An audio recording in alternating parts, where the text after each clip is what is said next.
ሰላም ጤና ይስጥልኝ። በመላው ዓለም የምትገኙ ኩሩ የመድፈኞቹ ቤተሰቦች እንኳን ወደ ቻናላችን በሰላም መጣችሁ። ሳምንቱ በአርሰናል ቤት እጅግ አስገራሚ ልብ ሰቃይና ትኩስ እውነቶች የተስተናገዱበት ሳምንት ሆኖም አልፏል። የዝውውር መስኮቱ ሊዘጋ ጥቂት ቀናት እየቀሩት ሚካኤል አርቴታና አንድሬ ቤርታ የሰሜኑ ለንደን ክለብ ይበልጥ አደገኛና ተፎካካሪ ለማድረግ ሌት ተቀን እየሰሩ ይገኛሉ።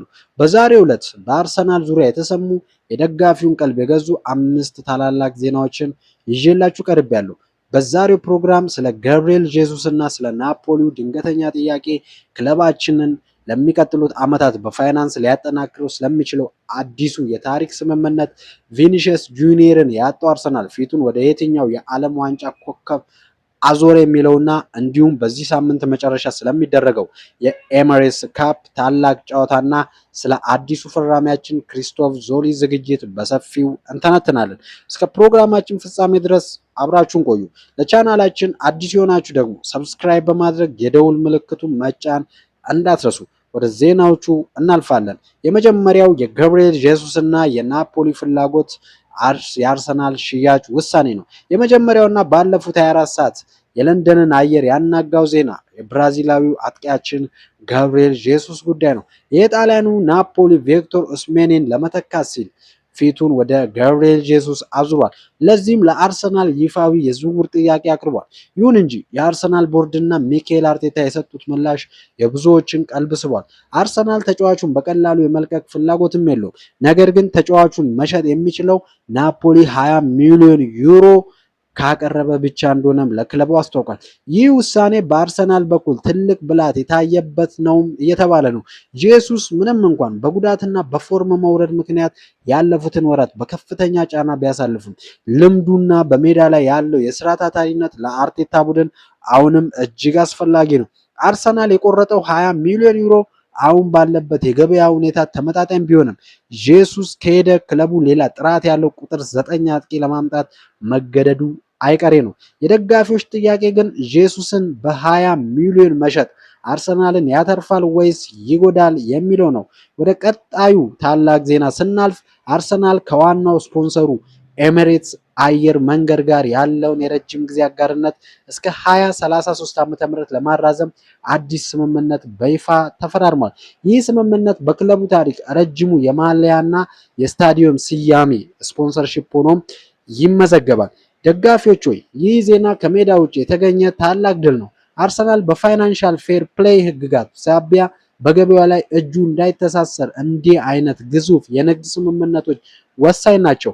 እስከ 2033 የሚዘልቅ ይህ ኮንትራት ክለቡ በየዓመቱ በቢሊዮኖች የሚቆጠር የተረጋገጠ ገቢ እንዲያገኝ ያደርገዋል።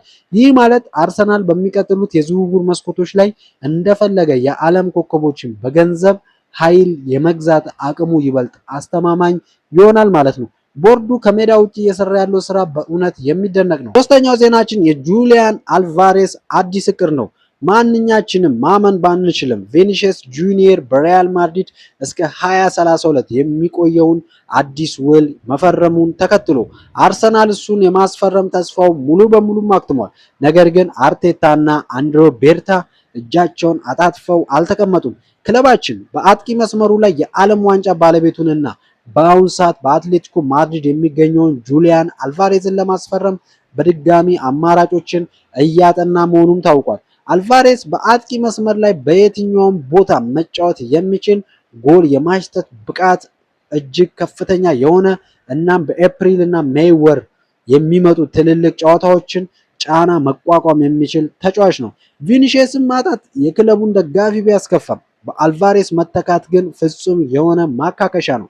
አልቫሬስ ወደ ሰሜን ለንደን ከመጣ አርሰናል ለፕሪሚየር ሊጉ ዋንጫ ያለውን ቁርጠኝነት ለተቀናቃኞቹ በግልጽ የሚያሳይበት የኃይል መግለጫው ነው። አራተኛው ዜናችን የኤሚሬትስ ካፕ ዝግጅት ከቦሩሲያ ዶርትሙንድ ጋር። አርሰናል በአሜሪካ የነበረውን የቅድመ ውድድር ጉዞ አጠናቆ ወደ ለንደን የተመለሰ ሲሆን በዚህ ሳምንት መጨረሻ በኤሚሬትስ ስታዲየም ከጀርመኑ ቦሩሲያ ዶርትሙንድ ጋር ለሚያደርገው የኤሚሬትስ ካፕ ጨዋታ ዝግጅቱን በከፍተኛ ሁኔታ እያጠናከረ ይገኛል። ይህ ጨዋታ ለአርቴታ ቡድን የሙከራ ጊዜ ማብቂያ ነው። የፕሪሚየር ሊጉ ውድድር ከመጀመሩ በፊት ቡድኑ በአሜሪካ ካጋጠመው የ3-1 የቤትስ ሽንፈት አገግሞ በደጋፊው ፊት ማንነቱን የሚያሳይበት እድል ነው። ዶርትሙንድ ጠንካራና ፈጣን ቡድን በመሆኑ አርሰናል ለአዲሱ የውድድር ዘመን ምን ያህል ዝግጁ እንደሆነ የምንመዝንበት እውነተኛ መስታወት ይሆናል። ስታዲየሙ ሙሉ በሙሉ በደጋፊዎች እንደሚሞላ የሚጠበቅ ሲሆን ጨዋታው ማራኪ እንደሚሆንም ጥርጥር የለውም። አምስተኛው ዜናችን የክሪስቶፍ ዞሊስ ዝግጅት። በመጨረሻም ከክለብ ቡርጁ አዲስ የፈረመው ግሪካዊው ክንፍ መስመር ተጫዋች ክሪስቶፍ ዞሊስ ከቡድኑ ጋር ልምምድ የጀመረ ሲሆን ሚካኤል አርቴታ ለሚመጣው የውድድር ዘመን በአጥቂ መስመር ላይ ትልቅ እምነት ጥሎበታል። ዞሊስ ፈጣን የኳስ ክህሎት ያለውና በተለይም ከግራ መስመር ወደ መሃል በመግባት ለአጥቂዎች ኳስ በማመቻቸትና ራሱም ጎል በማስቆጠር የሚታወቅ ወጣት ባለተሰጥኦ ነው። አርቴታ ለእሱ የሰጠው ትኩረት ተጫዋቹ በዚህ ሳምንት መጨረሻ በሚደረገው የኤሚሬትስ ካፕ ላይ የመሰለፍ ሰፊ እድልም እንዳለው ያሳያል። የሳካና የማርቲኔሊ እረፍት ማጣት ሲያሳስበን ለነበረው ደጋፊዎች የዞሊስ መገኘት ትልቅ እፎይታ ነው። ሳምንቱ በአርሰናል ቤት እንዲህ በደመቀ ሁኔታ አልፏል። ጄሱስ ወደ ናፖሊ ያመራል። አልቫሬስ የመድፈኞችን ማሊያ ይለብሳል። የዞሊስስ አጀማመር ምን ይመስላል? እናንተ በዚህ ዙሪያ ምን ታስባላችሁ? በተለይ አርሰናል ገብርኤል ጄሱስን በ20 ሚሊዮን መሸጥ አለበት ወይ የለበትም የሚለውን ሀሳባችሁን አሁኑኑ ከታች በኮሜንት መስጫው ላይ አስፍሩልኝ። ቪዲዮውን ከወደዳችሁት ላይክ ማድረግና ለሌሎች መድፈኞች ማጋራት እንዳትረሱ። በቀጣይ የዝውውርና የጨዋታ መረጃዎች እስከምንገናኝ ድረስ መልካም ጊዜ። አርሰናል ለዘላለም ያሸንፋል።